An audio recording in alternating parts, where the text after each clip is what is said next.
има две плочи. И Данчо ми разправя. Ама той нали има плоча. Има тече.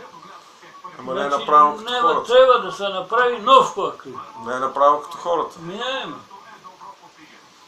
Що нема, аз това викам на Дафина, що нема на горния блок да пада лепеш от четвъртия етаж? Пада и отпреди, пада и отзади. А предния блок е същия. И също разпределение има на гласа. И няма никакви падане на мазилка.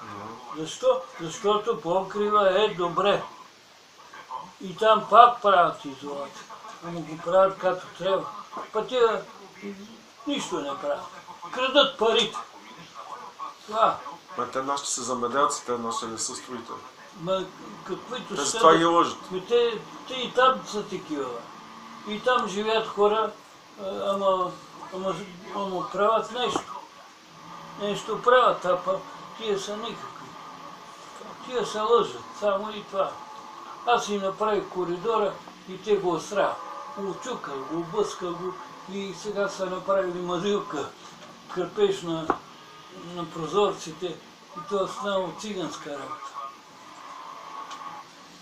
Те прозорците ги направиха, те се обръщат прозорците. Не знаеш, че има обръщане, като се слага нова до нова. ПВЦ-та служиха и той Велчо ги монтира, като трябва, ама аз му каза с клинчета да ги монтира, да нивелира.